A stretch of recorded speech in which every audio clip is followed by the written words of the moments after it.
All right, let's jump right into this. Welcome to the Explainer. Today, we're breaking down the absolute massive technology and gaming shifts hitting us right now in May 2026. Honestly, we're standing at a pretty wild crossroads here. On one side, we're seeing the brutal realities of the whole AI gold rush, like how it's completely rewriting corporate loyalties and sparking some really unprecedented security threats. But then, on the flip side, we're looking at the incredible promises of AI. We're talking breathtaking new gaming experiences and tools that are literally going to change how we interact with the world through our phones. So it's a real double-edged sword right now. And we're going to unpack exactly what all of this means for you. So here's our roadmap for today. First, we'll look at how Nvidia is basically abandoning gamers for AI. Then we'll dive into the current mobile security meltdown. After that, we're lightening things up with the blockbuster games of 2026. And finally, we'll wrap up with the hybrid AI future. All right, part 1. Nvidia abandons gamers for AI. So there was this absolute bombshell report from CNBC recently, and it reveals that Nvidia, the undisputed king of graphics cards, is essentially walking away from the very demographic that built them, gamers. Because of a massive global shortage of DRAM and high bandwidth memory, Nvidia is actually planning to completely skip releasing any new generation of GeForce graphics cards in 2026. No new cards. And there's one staggering number that explains exactly why: 91.5%. That is the share of Nvidia's total revenue that is now coming strictly from their data center segment. Just wrap your head around that. Stacy Rosgan, a senior analyst at Bernstein Research, pointed out that gaming just isn't the driving force for them anymore. These advanced AI chips need incredibly dense stacks of memory, so literally every bit of memory out there is being prioritized for AI compute, totally starving out the consumer PC market.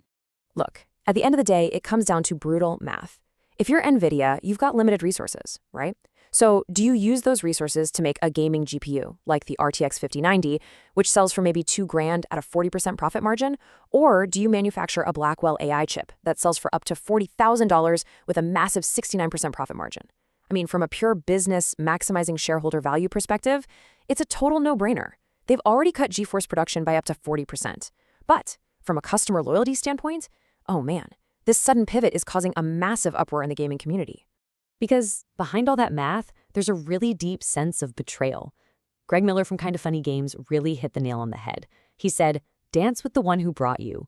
Gamers have brought you this far." And it's so true. Think back to 1999, Nvidia was practically bankrupt. They laid off most of their staff and bet the whole shebang on their very first GPU, the GeForce 256. And what happened? Gamers bought it. They saved the company and helped build it into the multi-trillion-dollar powerhouse it is today. And now, 27 years later, gamers are basically being told they just aren't valued stakeholders anymore. And the tension isn't just about the hardware. Let's look at the software side, specifically comparing Nvidia's old DLSS tech with their newly announced DLSS 5. Now, for some quick context, DLSS is a super popular tech that renders games at a lower resolution and then smartly upscales them, so you get buttery smooth frame rates even on older hardware. People loved the old DLSS because it did this while totally preserving the original art style the developer intended. But DLSS 5, it introduces generative AI into the mix. It actively alters the appearance of characters and environments. Gamers and critics are seriously terrified that this is basically rewriting the artistic vision of the creators. And honestly, the bigger fear is that it's a stepping stone to eventually replacing human developers entirely with fully AI-generated games. Okay, moving on to section 2, the mobile security meltdown. We need to pivot from corporate hardware drama to a very immediate, real-world danger. Right now, there is a massive cybersecurity crisis unfolding, and both the FBI and the NSA are flashing red alerts. Get this, over 50% of all smartphones globally are currently running outdated software. People are just swiping away those update warnings.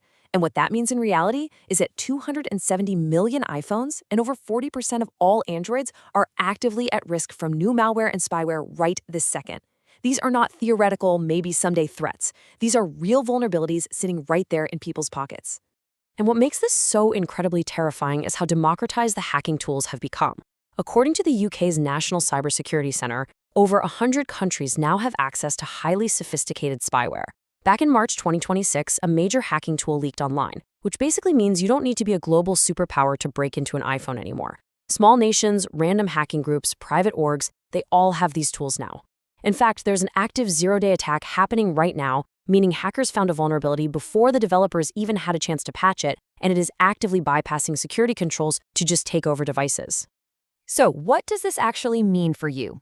It means you need to take action. Here are the exact steps security experts are begging you to take right now.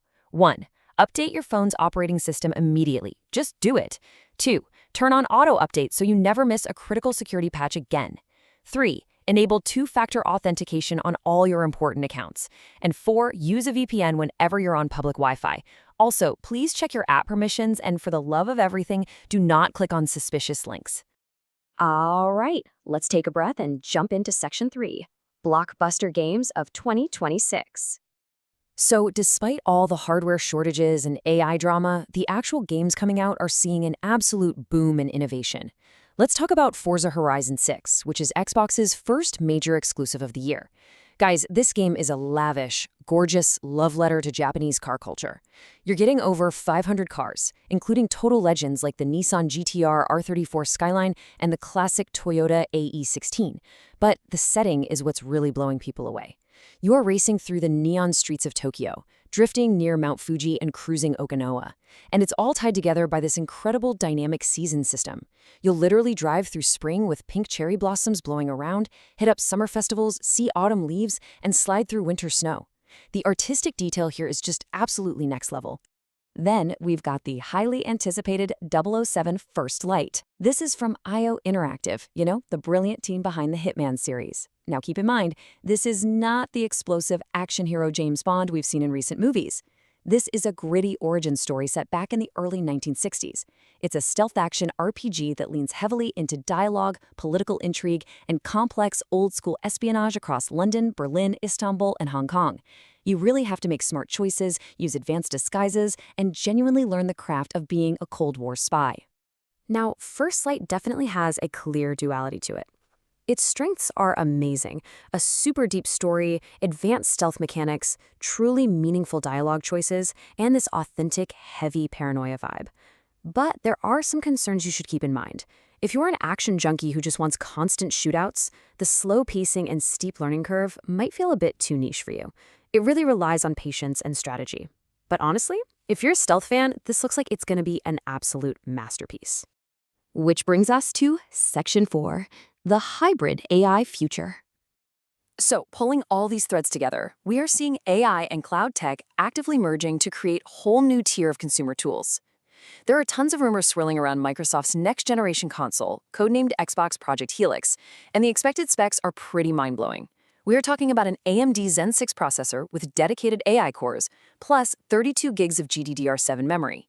But that AI coprocessor, that is the real star of the show. It's designed to handle advanced upscaling and actually run dynamic NPC behavior. Imagine talking to in-game characters that literally remember your past interactions and completely adapt to your specific playstyle. That is the crazy promise of hardware-level AI. But the most revolutionary feature of Project Helix is its hybrid nature. Rumor has it, it's going to allow players to seamlessly switch between local console processing and Xbox cloud gaming. Think about it. You're sitting there playing a massive, demanding AAA game on your TV, but then you have to leave the house. The game will automatically transition right to the cloud, and you can pick up your phone or tablet and keep playing exactly where you left off.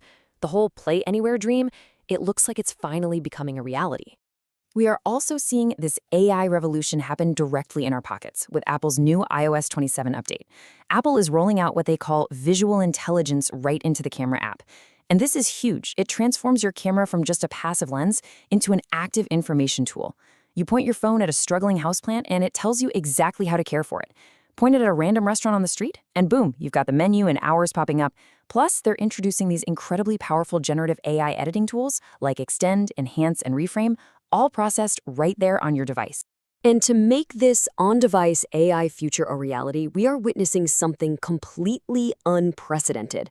Apple and Google, literally two of the fiercest rivals in tech history, are actively pooling their resources. No joke. They are sharing AI technologies, optimizing mobile models, and developing common standards for on-device AI that are going to benefit both iOS 27 and Android 17. It's wild to see, but they clearly recognize that to really advance mobile AI, they need unity, not duplication.